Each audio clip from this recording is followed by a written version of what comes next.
Calran stood in the briefing room of the collective command ship, his crystalline skin reflecting the soft blue lights. Overhead, he had served the Velier military for 20 cycles, received 3 medals for tactical excellence, and commanded successful operations across 4 star systems. All of his victories had been clean, precise, fought from orbit with calculated drone strikes and automated weapons platforms. He had never set foot on an actual battlefield. None of his people had, not for 300 years. That was about to change. You will be embedded with a human military unit, his superior officer explained, her voice calm and measured. As always, the collective has formed an alliance with Earth's Federation. We must learn to fight alongside them. Ken had heard of humans. Everyone had. They were the newcomers too. The galactic community arrived barely 50 years ago with their noisy ships and excessive emotions. They were small compared to most species. Fragile looking, their technology was generations behind the collectives, but they had won their independence wars against the Krellian Empire, and that had caught everyone's attention. The Krellians were not easy to defeat. The mission is simple, his superior continued. Insurgent forces have seized the mining colony on asteroid Tertius 9. You and the human unit will retake it. Consider this a learning experience. Callan accepted the assignment with a formal bow. He did not feel worried. How dangerous could it be with such primitive allies? He met the humans the next day in Docking Bay 7.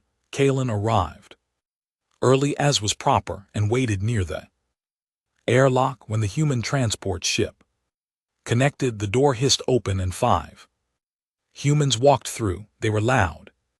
Immediately, gravity feels weird here, one of them said, bouncing slightly on his feet. Everything feels weird on Velier ships, another replied. Too clean, makes me nervous. Their commander stepped forward. He was not tall for a human, but he carried himself with absolute confidence. His dark hair was cut short and his eyes were sharp and alert. Commander Tay Min, Earth Federation Marines, he said, extending his hand. Callan understood this was a human greeting. He reached out and grasped the hand. The human's grip was surprisingly strong. Warm living heat radiated from his skin. Callan's people were cool to the touch like stone. This warmth was strange. This is my team, Tam said, gesturing to the others. Han Wu handles demolitions. Jaisu is our medic. Young Sik carries the heavy weapons, and Uni is our scout. Hyan Wu, the demolitions expert, grinned widely. He had a friendly face and wore his equipment loosely, almost carelessly. Jaisu was smaller, female, with quick eyes that seemed to analyze everything. Young Sik was massive, carrying a weapon that looked far too heavy for his frame. Unjai was quiet, standing slightly apart from the others, watching Ken with an unreadable expression. Good to meet you, Han Wu said cheerfully. Never worked with a Velier before. You guys are pretty tall. Huh? Calran stood nearly 8 ft high.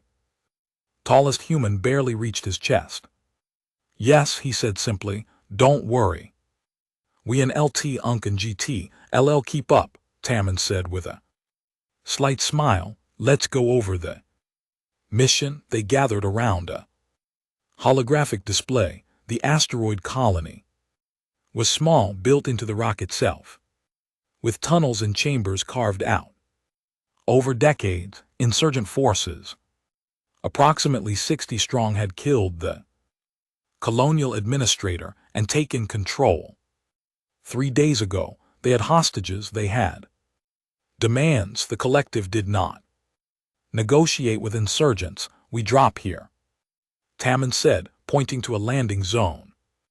On the surface, breach the main entrance, clear room by room, extract hostages, neutralize hostile forces. It sounded simple.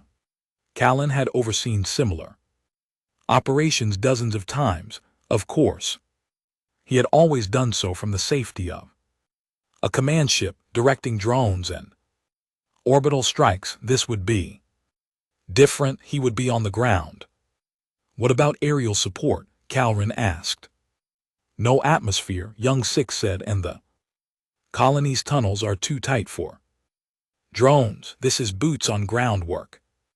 Boots on ground, the phrase sounded almost primitive to Kalen's ears. They spent the next several hours preparing. Kalen watched the humans with growing confusion. They did not prepare the way Velier warriors would. There was no meditation, no mental preparation, no careful review of tactical doctrine. Instead, they ate enormous amounts of food, laughing and talking.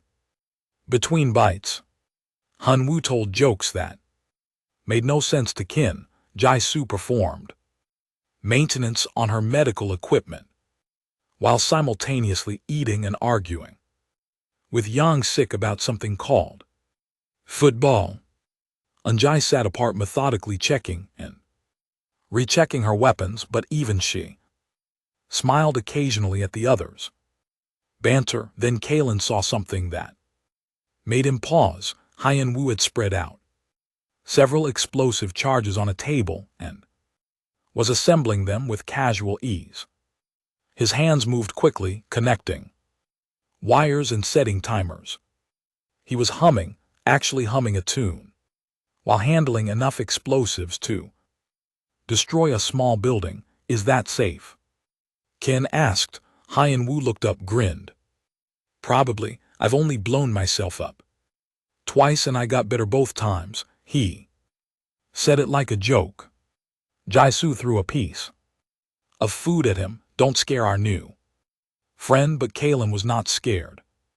Not yet, just confused. How could they be so relaxed before combat? Later in the transport bay, Kalen watched Anjai sharpen a knife, not a combat knife with laser edges or molecular sharpness, just a simple steel blade. She ran a wet stone along its edge with practiced movements, testing the sharpness with her thumb. Why do you carry that? Kellen asked. Yoonji looked up at him. Her eyes were dark and calm. But you have firearms, energy weapons. Why? Blade guns jam, energy cells run out. Knife never stops working. She held it up to the light, examining the edge, and sometimes you need to be quiet. Something in the way she said it made Calren's skin prickle. He had studied human history as part of his preparation. Humanity's past was violent in ways the collective could barely comprehend. Wars that lasted years. Battles fought with primitive weapons at touching distance. Millions dead in conflicts that should have been resolved through negotiation. But that was their past, he reminded himself. These were modern soldiers. Professional. Controlled. The journey to Tertus 9 took 18 hours. Kalen tried to rest but found it impossible. The humans seemed to have no such trouble. They slept soundly, except when it was their turn to stand watch. Even sleeping, they looked relaxed. 6 hours before insertion, they began final preparations. This was when Kalen saw them change. The joke stopped. The laughter faded. They put on their armor piece by piece, checking each seal and connection. They loaded their weapons, tested the sights, counted their ammunition. Transformation was subtle but complete. They became focused, serious, dangerous. Tammin gathered them for a final. Briefing, standard entry op, we stick. Together, clear methodically, watch. Crossfire lanes, hostages are the priority. Any questions, rules of engagement, Kellan asked. Tammin looked at him. If they shoot, shoot back. If they surrender, take them prisoner. If they're holding hostages, try not to hit the hostages, otherwise use your judgment. Use your judgment. Casualness of it surprised Kellan. In the collective military, there were protocols for everything. Decision trees, automated systems to help determine appropriate force levels. 5 minutes to drop, the pilot announced. They moved to the drop pods. Kellan had his own pod designed for Velier physiology. The humans shared larger pods, 2 or 3 to a unit. As Karen sealed himself in, he heard Hyun Woo and LT Unk and GT's voice over the comm.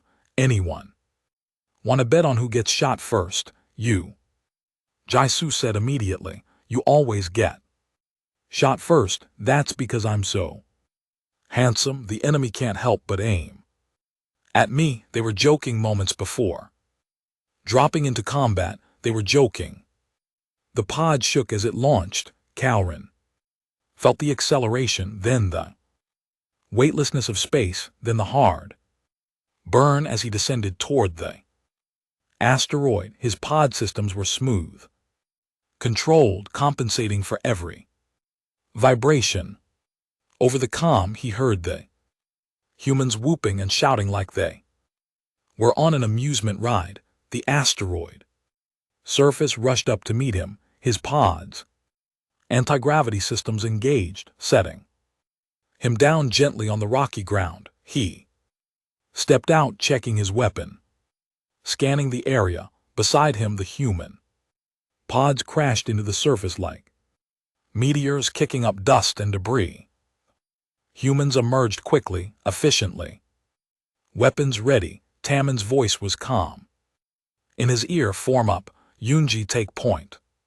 Ken, you're with me in the middle. Yang, rear guard. They moved toward the colony entrance, a large airlock built into the asteroid surface. Kellan's sensors showed no movement, no heat signatures, nothing. Too quiet, and he said the airlock door exploded outward in a burst of fire and shrapnel. Plasma bolts screamed through the air. Where they had been standing a moment before, the ambush had begun, and Kalran realized that everything he thought he knew about combat was about to change. The explosion had barely faded when plasma fire lit up the asteroid's surface like lightning. Kalran's training took over instantly. He dove behind a rock formation, brought his rifle up, and began calculating firing solutions. His weapons computer identified targets, measured distances, adjusted for the asteroid's weak gravity. In 3 seconds he had optimal firing positions marked and ready. Then he saw Tammin running forward into the plasma fire. The human commander was not taking cover. He was not calculating anything. He was screaming, actually screaming words in his language and charging directly at the enemy position. His rifle fired in controlled bursts. But he did not slow down. He did not stop. He ran at the people trying to kill him. Covering fire, Jisoo shouted. And suddenly all the humans were shooting. Young Six's heavy weapon roared. Continuous thunder that made Kallan's bones vibrate. The big human was not aiming carefully. He was simply pouring fire at the enemy, forcing them down, keeping them from shooting back at Timon. Kallan fired his own weapon, picking targets with precision. He hit an insurgent in the shoulder, another in the leg, non-lethal shots, controlled fire, the way he had been trained. Hunwoo ran past him, carrying something that looked like a metal ball. The demolitions expert was actually laughing. He threw the device toward a bunker position, dove behind cover, and the explosion shook the ground. Calrun's audio sensors automatically dampened to protect his hearing. Beautiful, Hunwoo shouted. Did you see that? Perfect placement. Perfect placement. The bunker was destroyed. The 3 insurgents inside were certainly dead, and Hunwoo sounded happy about it. Unjai had disappeared. Kalen did not know where the scout had gone until he heard screaming from the enemy position, not the screaming of someone being shot, something else. Something wet and gurgling. He enhanced his visual sensors and saw Yoonji moving through the insurgent trenches like a shadow. Her knife flashed in the dim light. She moved faster than seemed possible for someone being careful. She was not being careful, she was hunting. The plasma fire decreased, then stopped. The ambush had lasted maybe 90 seconds. Calrun stayed behind his cover, scanning for more threats. His combat computer showed 17 enemy contacts eliminated, 4 wounded, 2 fleeing into the colony entrance. Tammin stood in the open, weapon ready, breathing hard but steady. He had a burn mark across his shoulder where plasma had scorched his armor. He glanced at it, shrugged, and kept moving forward. Kalen, you hit. He called out. Kalen stood. He had not been hit. He had not been in danger, because he had taken proper cover and returned fire from a protected position. I am unharmed. Good. Jisoo. Casualties. The medic was already moving among the fallen insurgents. She checked each one quickly, efficiently. When she found one still alive, she pulled him to cover and began treating his wounds. Ken stared. This man had just been shooting at them. Jisoo had been shooting at him. Now she was saving his life. Why are you helping him? Kalen asked. Jisoo did not look up from her work. Because he's wounded. He is an enemy combatant. He's also not shooting anymore, so now he's a patient. She finished sealing the wound and moved to the next one. Besides intelligence, might want to question them. That made tactical sense, but it still felt wrong. Or perhaps not wrong, just strange. The speed at which she switched from trying to kill these people to trying to save them was disturbing. Yoonji emerged from the trenches, her knife clean. She had wiped it on something. Ken tried not to think about what. She did not look excited or upset. She looked calm, professional, like she had just finished a routine task. Entrance is clear, she reported. 2 runners made it inside. I marked their blood trail. Young Sik checked his weapon, frowned at the glowing barrel. Need to swap barrels. Give me 30 seconds. Make it 20, Tammin said. They regrouped near the colony entrance. Hyun-woo passed around water bottles. When he handed one to Ken, he smiled. First contact is always the roughest. You did good. Karen had fired 12 shots. He had hit 11 times. He had eliminated 3 targets with non-lethal precision. Fire, the humans had killed 14 insurgents in a wild charge through enemy fire. They thought he did good. Your commander was injured, Calrun said, pointing at Tammin's shoulder. What this? Tammin touched the burn mark. Barely grazed me. Jisoo, you got a patch. The medic tossed him a medical pack without looking. Tammin applied it himself, a simple seal over the wound. He rolled his shoulder, testing the movement. Good enough, let's move. They entered the colony through the main airlock. The interior was dark, emergency lighting casting everything in red. Shadows, Calran sensors showed the colony's life support was still functioning, but power had been cut to most sections. Smart, the insurgents were trying to limit visibility, make the attackers fight in the dark. It did not work on humans. They moved through the darkness like they could see perfectly. Calran had excellent night vision, his crystalline eyes gathering every photon of light, but the humans navigated by something else, instinct maybe, or experience. They knew how to move in the dark, where to step, how to clear corners. The first corridor split into 3 directions. Tammen hands signaled and the team split up. Calran stayed with Tammen and Jaisu. Moving down the center corridor, the silence was heavy. Calran's audio sensors picked up distant machinery, the hum of life support, and his own breathing. The humans were almost silent, then gunfire erupted from the left corridor. Han Wu and Young Sik position. Calran started to move toward them, but Tam grabbed his arm. They've got it. Stay focused on our sector, but they are under attack. They're professionals. They can handle it.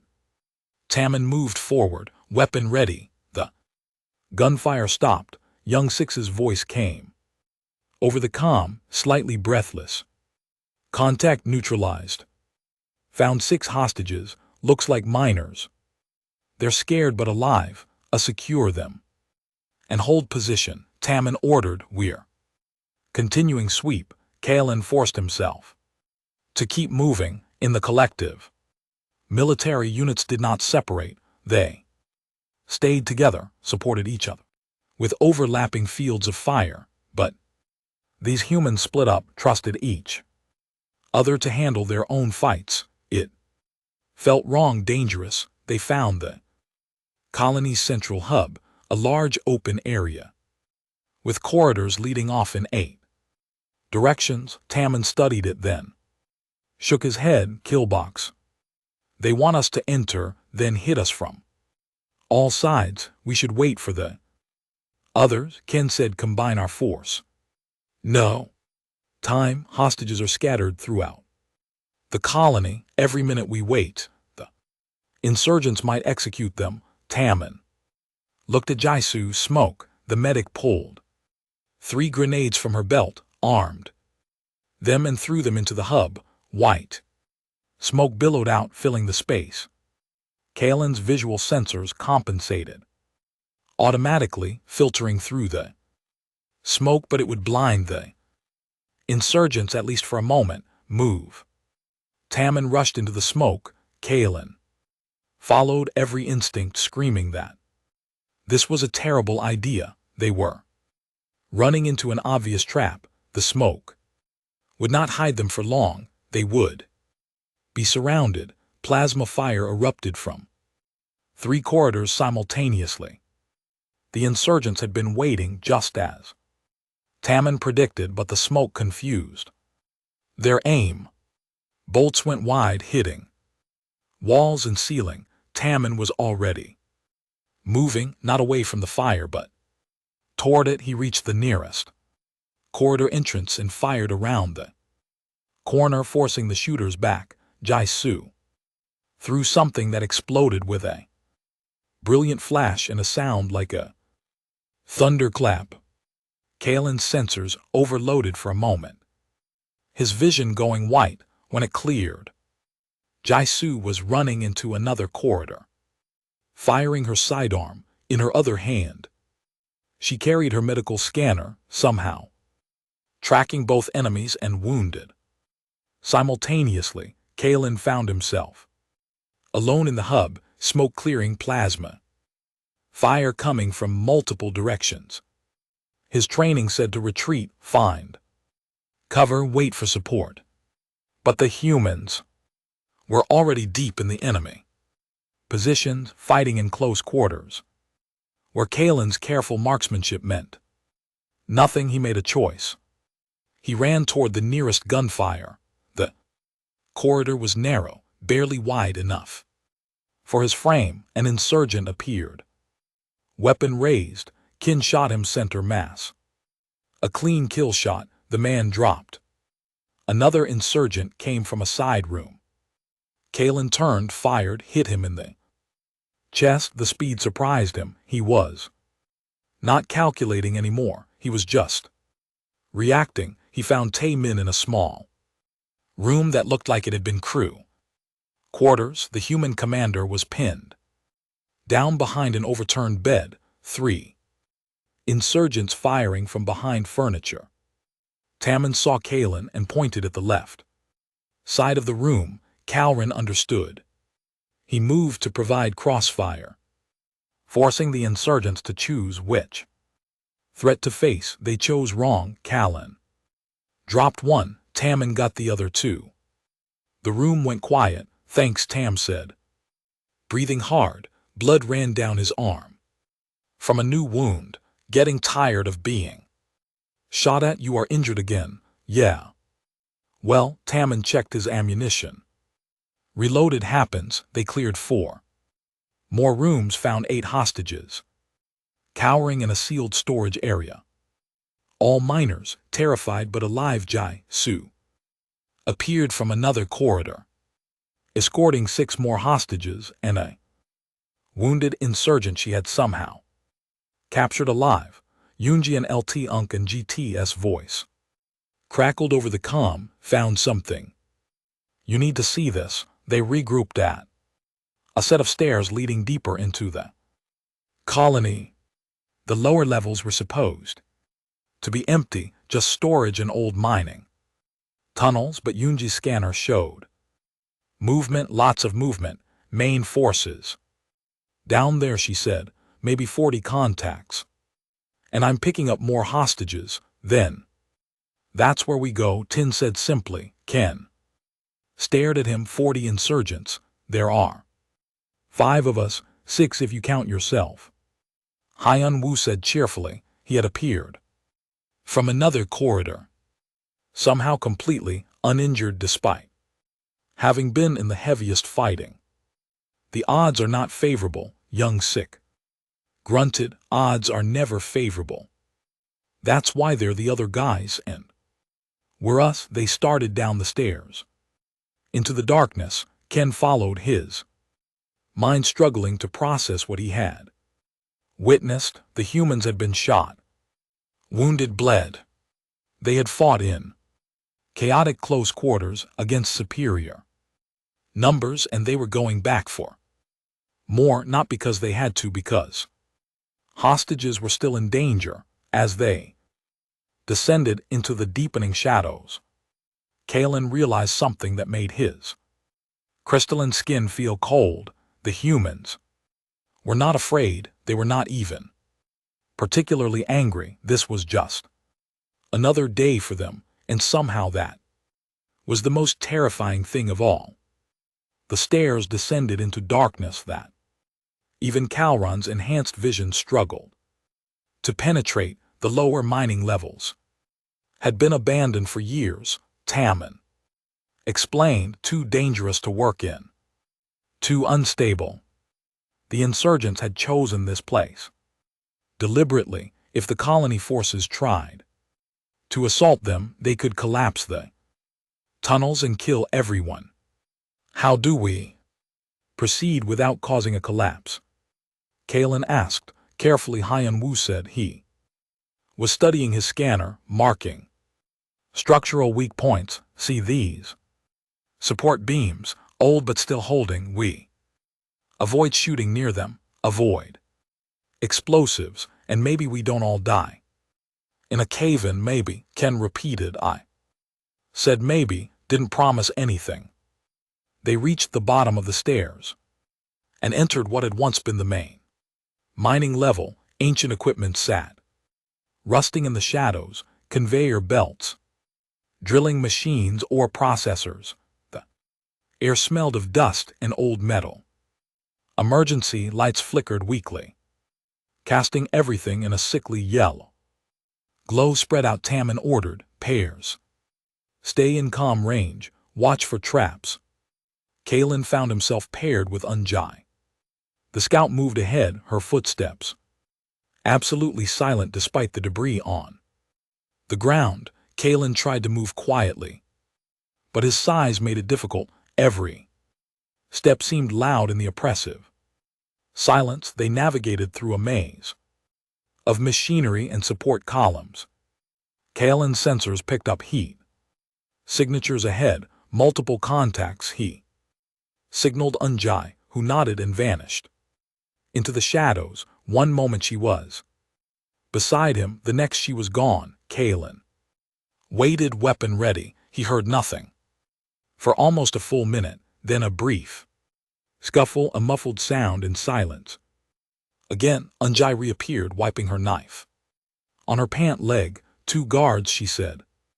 Quietly, eliminated. Path ahead is clear. For 30 m. Kalran looked past her. He could not see any bodies. Where are they? Tucked away. No need to announce our presence yet. They continued forward. The tunnel opened into a larger chamber, some kind of central processing area. Kalen's sensors showed multiple heat signatures clustered together. Hostages, he hoped, and more signatures moving around them in patrol patterns. Found them, Yunji whispered into the comm. 20 hostages, maybe 12 guards. Tight quarters, Taman's voice came back. Hold position, we're converging on your location. They waited in the darkness. Kalen watched the patterns of the guards, memorizing their movements. They were not particularly disciplined. They talked to each other, grouped together, created gaps in their coverage. Amateurs. A massive explosion shook the ground. Dust rained from the ceiling. Kalen's first thought was that the tunnels were collapsing, but the supports held, and after a moment he realized the explosion had come from deeper in the complex. Contact. Young Sik's voice shouted over the comm. They've got heavy weapons down here. Taking cover. The guards in the chamber reacted instantly, running toward the sound of fighting. They left only 3 people watching the hostages. Yunji did not wait for orders. She simply moved. Kalen saw her cross 30 m of open ground in seconds. Her knife found the first guard before he knew she was there. The second turned, started to raise his weapon, and Kalen shot him. The third guard fired wildly, hitting nothing, and Yunji dropped him with a precise strike. Hostages secure, she said calmly, as if she had not just killed 3 people in under 10 seconds. Kalen moved to the hostages. A group of terrified miners huddled together. They flinched when they saw him, his alien appearance frightening in the dim light, but Yunji spoke to them in a calm, reassuring voice, and they began to relax. More explosions echoed through the tunnels. Gunfire rattled closer now. Taman and Jaisu appeared from another entrance, moving fast. Jaisu immediately began checking the hostages for injuries while Tam assessed the tactical situation. Young Sik and Hunwoo are pinned down in the main excavation chamber, Taman said. Insurgents have a heavy plasma cannon and the high ground. We need to flank them. The tunnels are unstable, Kalran said. More explosions could cause a collapse. Then we do this quietly. Taman looked at Yunji. Can you get above them? She nodded, already moving toward a ventilation shaft. Kalen watched her climb into the narrow space and disappear. How could she fit in there? How could she move through such tight spaces? Kalen, you're with me, Tam said. Jaisu, stay with the hostages. If this goes bad, get them out. Understood, Jaisu said. She had her rifle ready, covering the corridors leading to the chamber. Ken followed. Tammin through a side tunnel that curved around toward the excavation chamber. They moved quickly but carefully, aware that every sound might give them away. Ahead, Kalen could hear the heavy thump of the plasma cannon firing, the lighter crack of rifles returning fire. They reached a vantage point overlooking the excavation chamber. It was enormous, hollowed-out section of the asteroid that dropped away into darkness. Old mining platforms and gantries crossed the space. At different levels, on the far side, Ken could see the muzzle flash of the plasma cannon. Yang Sik and Haiyan Wu were pinned behind a barricade on the chamber floor, unable to advance or retreat. 15 insurgents Kalen counted. Maybe more hidden in the shadows. We need to take out that cannon, Tammin said, but if we shoot from here, we'll draw every gun in the place. An explosion bloomed on the upper gantry. The plasma cannon shuddered, tilted, and suddenly insurgents were screaming.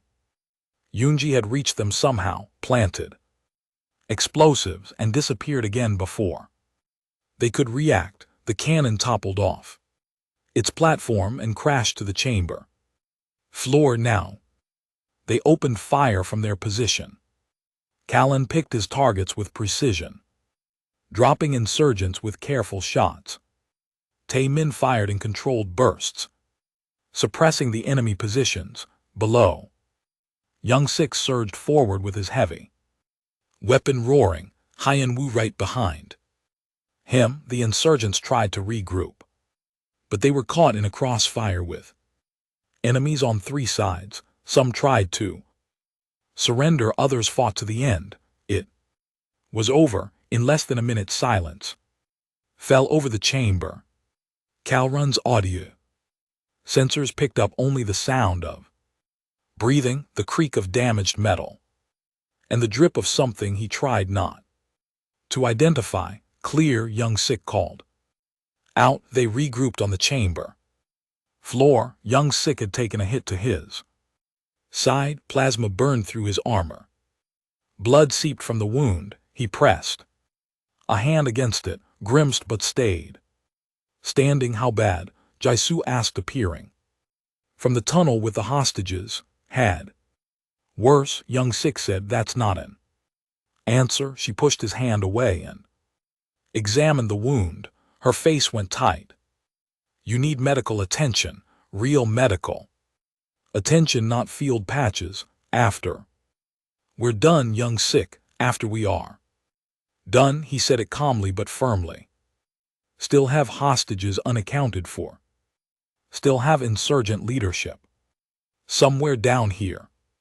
I can walk, I can shoot, I'm staying. Jaisu stared at him for a moment, then nodded. She applied a pressure bandage and injected something into his arm, painkiller and clotting agent that buys you maybe an hour before you pass out from blood loss.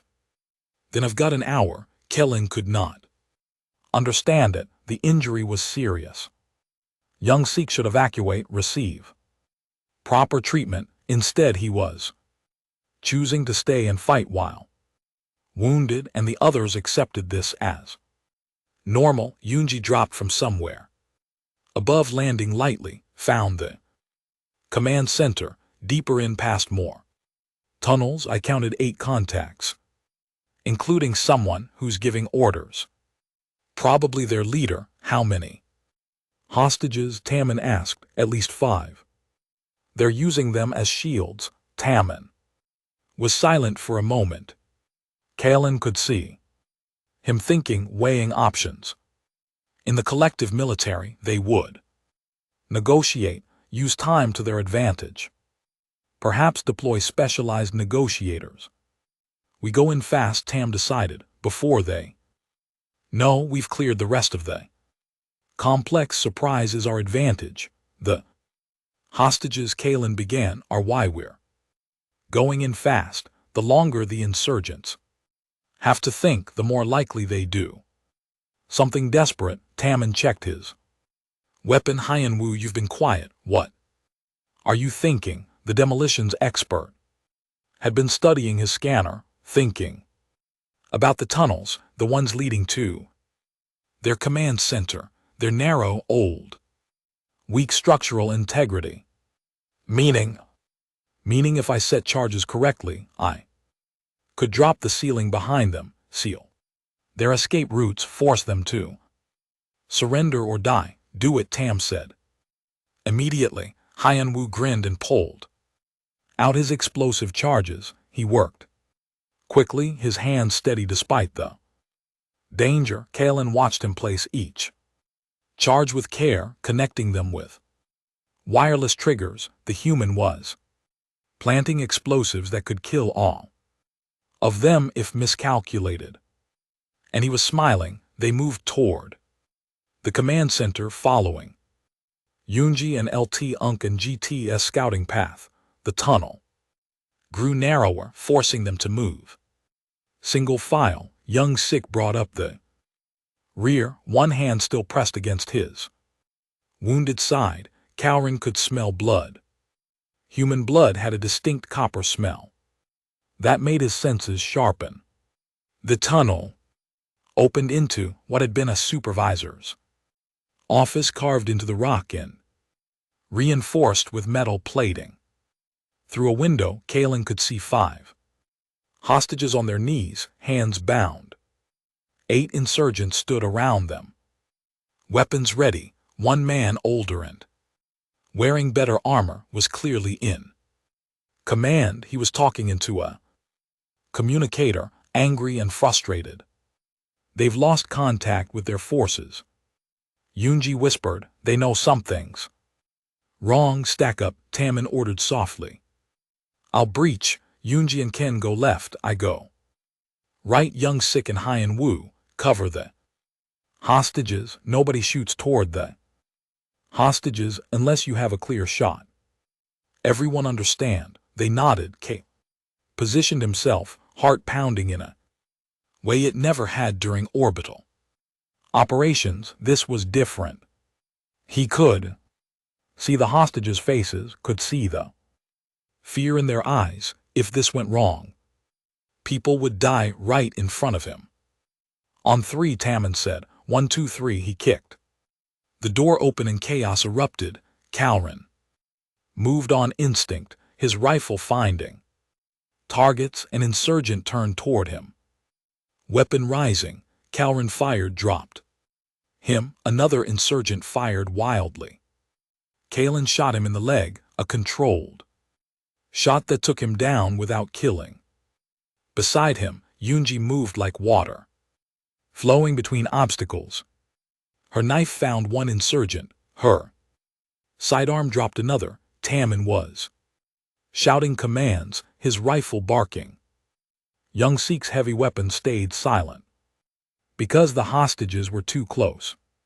Instead, the big human simply charged forward and tackled an insurgent who was aiming at the hostages, driving him to the ground with bone-crushing force. Insurgent leader grabbed a hostage, a young woman, and pressed a weapon to her head. Stop, stop, or I'll kill her. Everyone froze. The woman was crying, shaking. The insurgent leader's hand was steady on the trigger. Let her go. Taman said calmly, this is over. You've lost. I'll kill her. I'll kill all of them. No, you won't, Anjay said quietly. The insurgent leader turned toward her voice. It was the last mistake he ever made. Yunji and LT Unk and GT's knife spun through the air, impossibly fast, impossibly accurate. It buried itself in the man's throat. He dropped the hostage and collapsed, choking on his own blood. For a moment, nobody moved. Then the hostages started crying, some from relief, some from trauma. Jaisu rushed in, cutting their bonds, speaking softly to calm them. Clear, Taman said. Haiyan-Wu, bring down those tunnels. Demolitions expert pressed the trigger. Distant explosions rumbled through the Complex, dust rained down, but the immediate chamber stayed stable. The escape routes were sealed. Kalen looked around the room. Dead insurgents. Wounded insurgents that Jaisu was already beginning to treat, terrified. Hostages, his own team bloody and tired but victorious, and that was when the ceiling above them groaned. Ominously, cracks spreading across its surface. Everyone out, Tammin shouted. Now the ceiling collapsed in sections, chunks of rock and metal crashing down. Kalen ran, his long legs carrying him quickly through the narrow tunnel.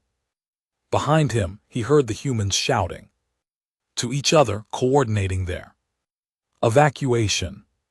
The hostages were panicking, slowing everyone down. Keep moving, Tammin's voice cut through the chaos. Don't stop. A support beam gave way directly above them. Kalen saw it falling, saw that Hun Wu was directly beneath it.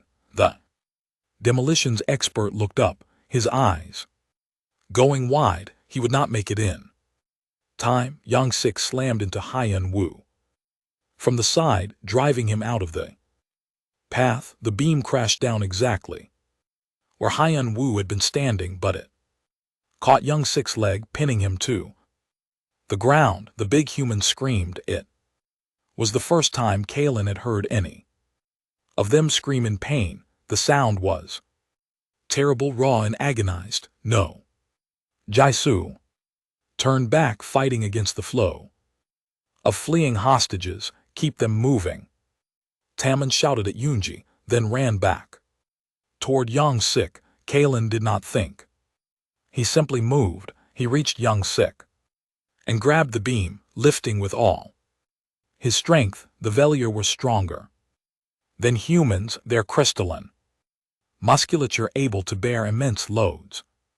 The beam shifted, rose slightly. Pull him out. Kalran grated through clenched teeth. Hun Wu and Tae Min grabbed Yang Sik under his arms and dragged him free. Ken let the beam drop and immediately more ceiling came down, sealing the tunnel behind them. They were trapped, cut off from the main exit route, and Yang Sik's leg was crushed, bent at an angle that made Ken's stomach turn. Jaisu reached them, her face pale. She knelt beside Yang Sik, scanning his leg with her medical equipment. Her hand shook slightly as she worked. The bone is completely shattered, crushed. I can't fix this here, can you? Stabilize it, Tammin asked. I can try. But she looked up at him. Tammin, even if I stabilize it, we're trapped. The collapse sealed the tunnel. We need to find another way out. Then we find another way. Tammin pulled out his scanner, studying the tunnel system. There has to be secondary access points. Old maintenance tunnels, ventilation shafts, something. Yoonji appeared from ahead, moving fast, found a shaft that goes up, but it's narrow, really narrow and unstable. One wrong move and it could collapse. Can we make it? Tammin asked. Maybe if we're light and careful. She looked at Yang Sik, but not carrying him, not with his injury. Yang Sik's face was gray with pain, but he spoke through gritted teeth. Leave me. Get out while you can. Not happening. Hyun Wu said immediately. I'm serious. I'm dead. Wait, you can't carry me through a narrow shaft. The math is simple. The math can go to hell. Jaisu said. She was working on Yang Sik's leg, her hand steady now despite the tears running down her face. We're not leaving you. Kalen watched this exchange, growing confusion. Leaving Yang Sik was the logical choice. The wounded could not be saved, so save those who could survive. It was basic tactical doctrine, but the humans refused to even consider it. There's another option, Hun Wu said quietly. He was not looking at anyone, staring at his hands. I could amputate, Take the leg off above. The knee, make him lighter, more mobile. Everyone went silent. Young Sik stared at him. Here now, Jai-Su has the medical supplies, I have cutting tools. It's possible. It's insane, Kalen said. He will die from shock or blood loss.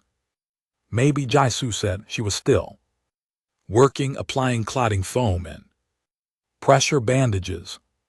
But maybe not. I can put him under. Manage the pain. The leg is already destroyed. We just be finishing what? The beam started, and then what? Kalen demanded. He will be crippled, weakened, unable to fight if we encounter more enemies. Then we fight for him, Tam said. Simply, he looked at Young Sik. Young Sik was quiet for a long moment. Dust continued to fall from the ceiling. The air was thick with it, making breathing difficult. Somewhere in the distance, more tunnels were collapsing. They were running out of time. Do it, Young Sik finally said. Fast, before I change my mind. Hunwoo nodded. He pulled out a cutting tool, something designed for slicing through metal pipes. Jai-Su prepared her medical equipment, hands moving with practiced efficiency. Yoonji stood watch at both ends of the tunnel. Weapon ready. You're going to be okay, Tammin said. We're getting out of here. All of us, you better, Young Sik said. His attempt at a smile was more of a grimace. Somebody's got to tell this story, make me sound heroic. You tackled a man out from under a falling beam, Hyun-woo said, positioning him. Cutting tool, that's already heroic. Jai-Su administered the sedative. Young Sik's eyes fluttered. Tell my family. Tell them yourself, Jai-Su said firmly. When we get home. Young Sik's eyes closed. His breathing slowed, but stayed steady. Jai-Su nodded at Hyun-woo. Do it fast. Clean cut above the knee. I'll manage the bleeding. Kalen turned away. He could not watch this. It was too barbaric, too primitive, but he could not block out the sounds, the cutting tools, high whine, the wet sounds that followed. Jai-Su and LT Unk and GT's calm instructions to Hyun-woo, the smell of cauterized flesh. It took 3 minutes, 3 minutes that felt like hours. When Ken finally turned back, Young Sik's leg was gone from the knee down. Jai-Su had sealed the wound with foam and synthetic skin. Blood soaked the ground around them, but Young Sik was still breathing, still alive. He's stable, Jai-Su said. She sounded exhausted for now, but we need to get him to real medical care soon. Hunwoo sat against the wall, the cutting tool hanging loose in his hand. His face was pale. He was shaking slightly. Yoonji moved to him, touched his shoulder. Gently, he looked up at her and nodded.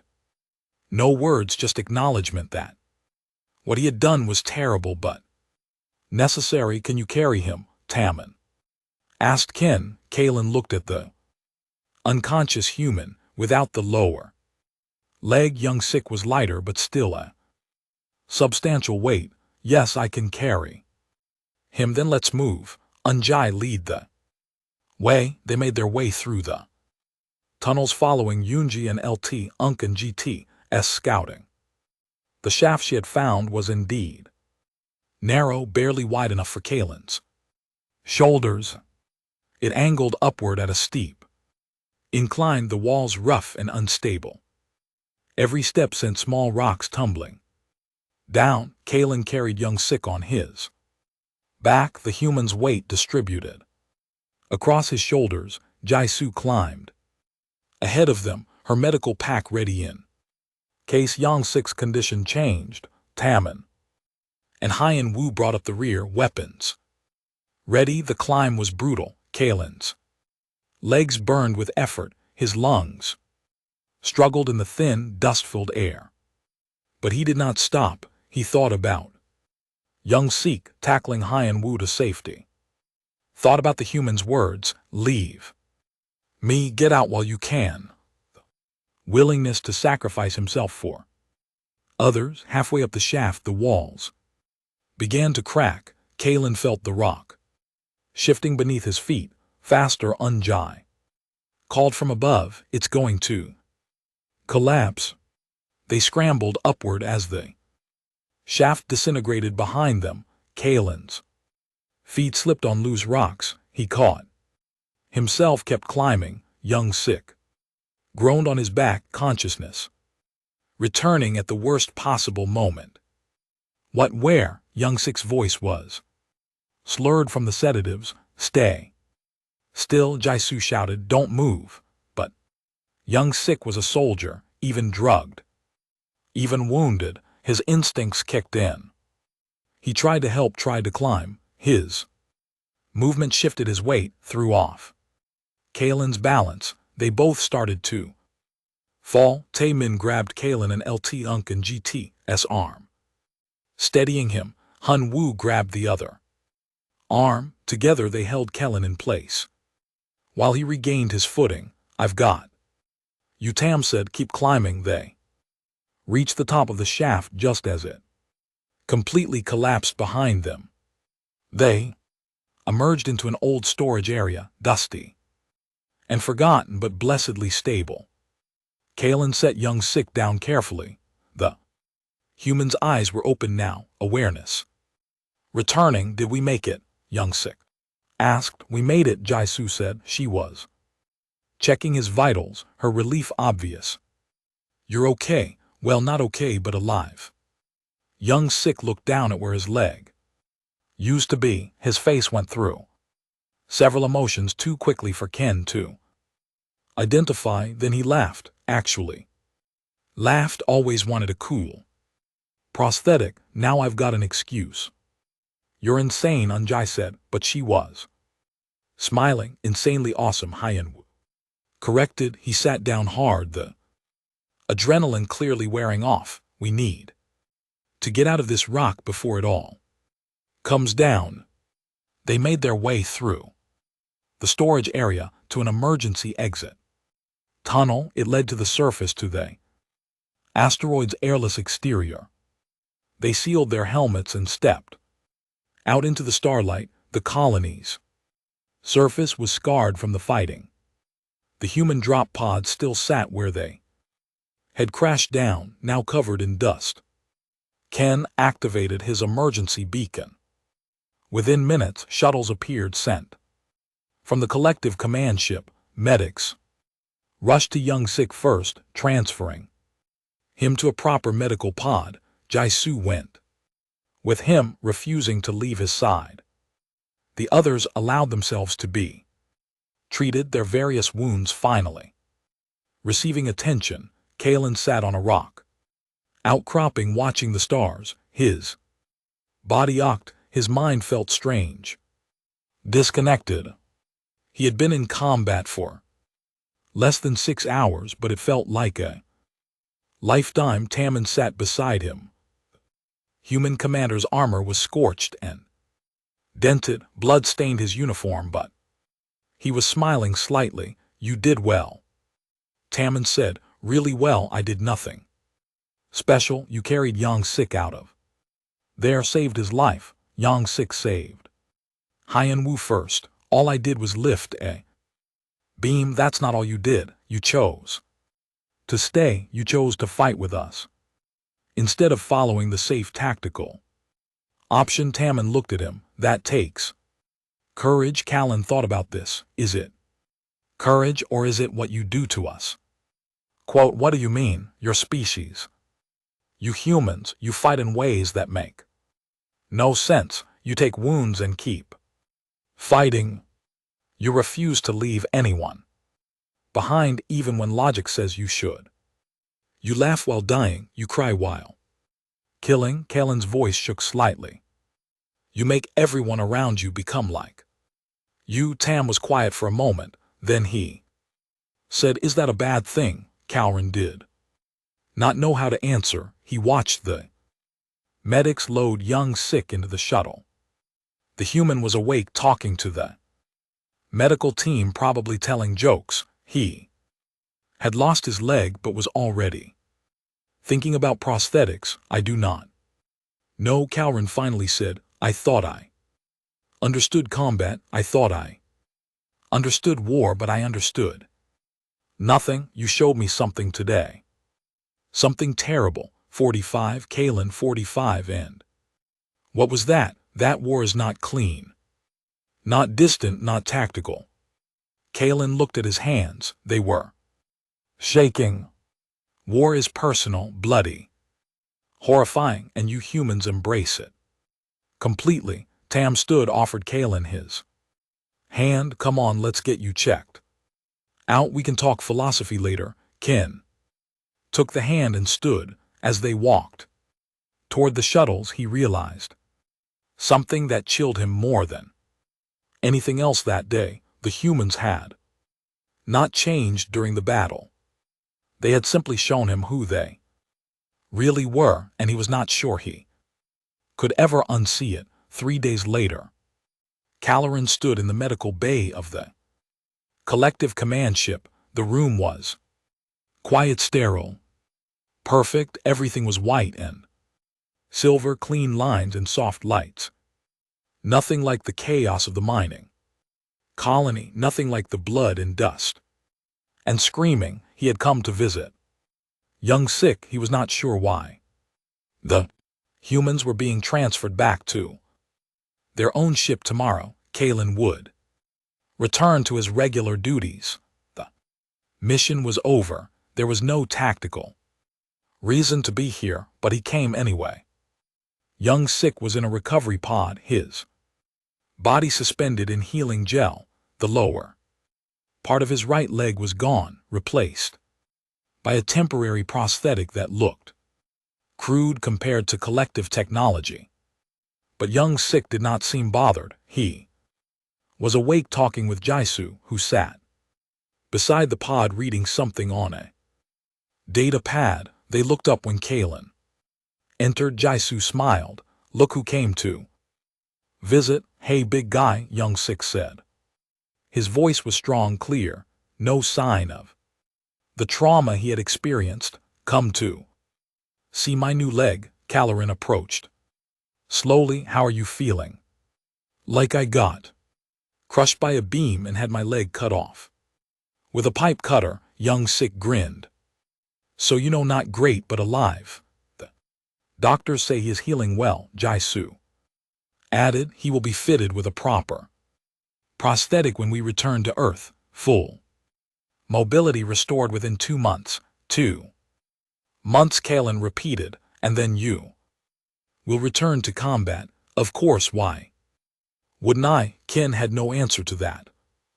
Veer soldier who suffered such an injury would retire, take a position in planning or logistics. Combat was for the whole, the undamaged. But Young Sik spoke of returning to battle as if it was inevitable. I wanted to thank you, Young Sik said, for carrying me out. Tam told me what you did. I only lifted a beam. You saved my life. That's more than lifting a beam. Young Sik's expression became serious. I know it must have seemed crazy to you, cutting off my leg down there, under 5, refusing to leave me behind. All of it, it was not logical. Kalen admitted. Act 4. Kalen, Act 4. No, it wasn't, but logic isn't everything. Young Sik gestured to Jaisu. She cried while treating my wound. Did you see that? Ah. Kalen had seen. He nodded, and Hun Woo shook after he amputated. And Yoonji, who never shows emotion, looked scared. Young Sik's voice softened. They were terrified, but they did it anyway. That's what humans do. We feel everything, fear and pain and horror, and we do what needs to be done anyway. But why? Kellen asked. Why put yourselves through this? Why not fight from a distance with drones and orbital weapons? Why make it personal? Jai-Su looked up from her data pad. Because someone has to, because automated. Weapons don't care about hostages. Drones don't risk themselves to save. Others, only people do that, only people can choose to sacrifice, but the cost is worth it. Yang Sik finished. Every time would I rather have my leg, sure. But I'd lose it again to save Haiyan Wu. I'd lose both legs. That's not insanity. That's what it means to be human. Kalen was silent. He thought about Han Wu planting explosives while humming, Unjai sharpening her knife, Tam charging into enemy fire. All of it had seemed like recklessness at first, aggression without thought, but now he understood it differently. They knew exactly what they were doing. They felt every moment of fear, every drop of pain, and they chose it anyway. Because someone had to stand between the innocent and those who would harm them. I need to show you something, Kalen said. He pulled up a holographic display showing the mission reports from Collective Command. My superiors reviewed the combat footage. They are disturbed by what? Jai-Su asked. By how humans fight. They are requesting that the collective withdraw from joint operations with Earth forces. Kalen displayed more documents. They say human combat methods are too brutal, too violent, that working alongside humans will corrupt Velier soldiers, make them aggressive and reckless. Young Sik laughed. But there was no humor in it. They're afraid of us. Yes, Kalen admitted. They saw me carry you out of the collapse. They saw me stay and fight instead of retreating to safety. They say I have been compromised, that I am thinking like a human now. Colin, and are you? Jai-Su asked quietly. Kalen considered this. Before the mission, he would have said no immediately. Human thinking was primitive, emotional, illogical, but now after everything he had experienced, he was not sure. I do not know, he said finally, but I have been offered a choice. I can return to normal Velier operations.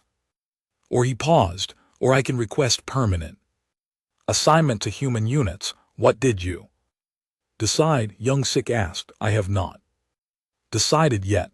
That is why I came here to understand what, how you live like this. Kalen gestured around the medical bay. You fought for 6 hours.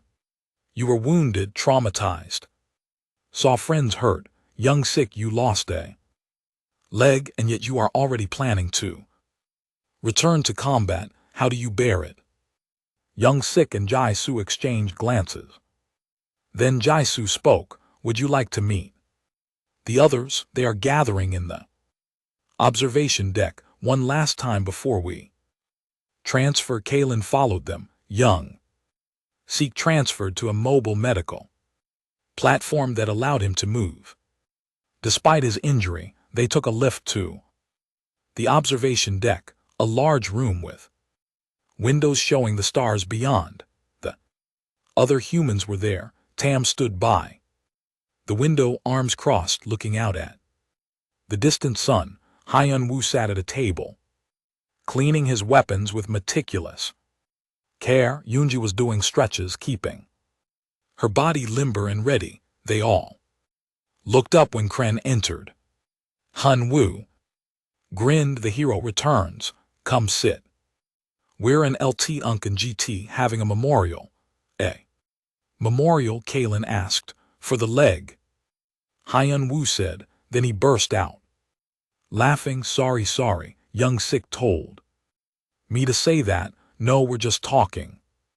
Remembering the mission, Kren sat with them, feeling strange and out of place.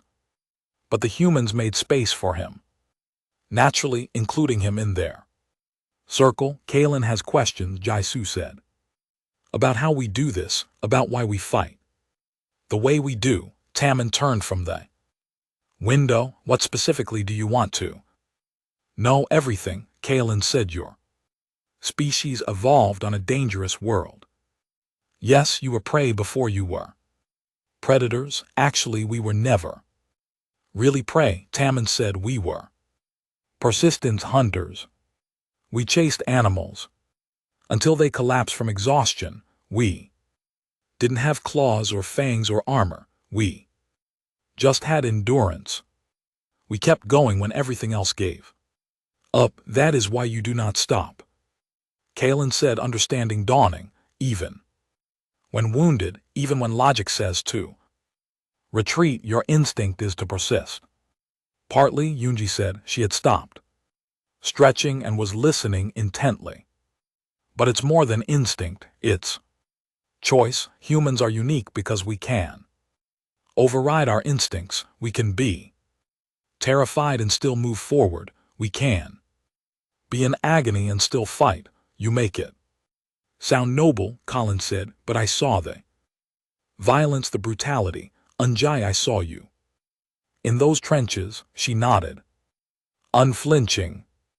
I killed them quickly, efficiently, but yes, it was brutal. Violence always is. Then why not avoid it? Why not fight cleanly from a distance? Because distance creates disconnection, Tammin said. When you fight from orbit, you don't see the faces of enemies. You don't see the hostages you're trying to save. It becomes abstract numbers on a screen. That is easier, Kalen argued. Less traumatic, easier for us maybe, but not better for the people we're supposed to protect.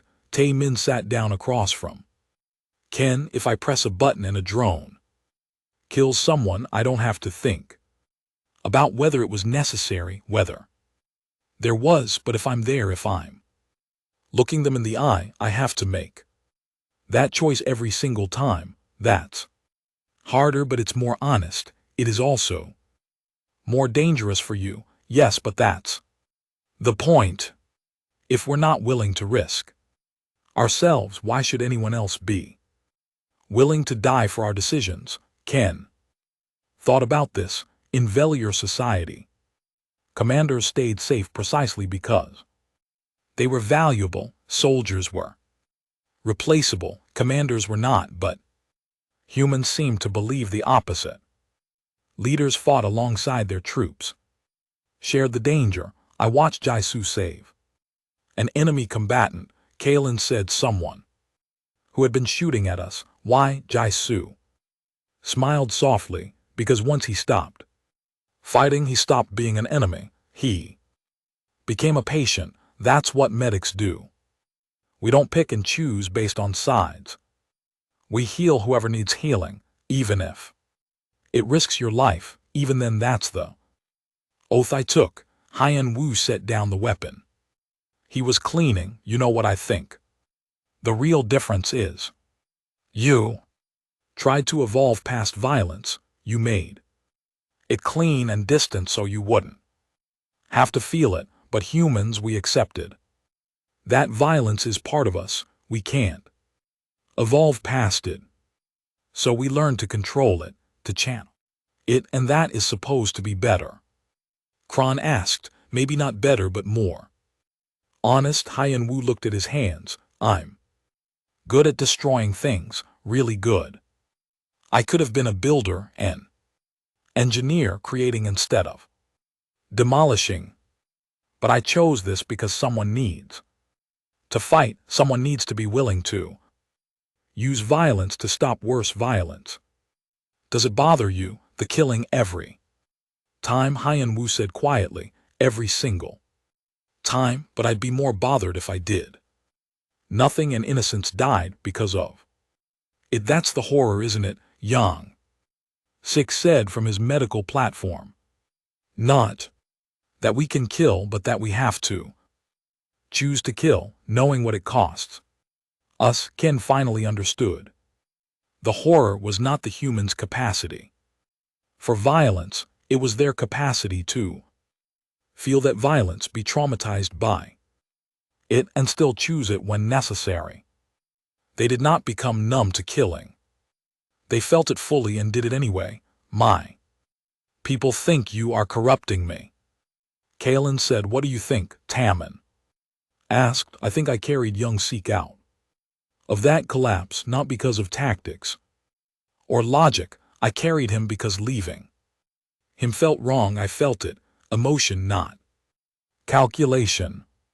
Kalen looked at his hands, remembering the weight of young Seek on his back.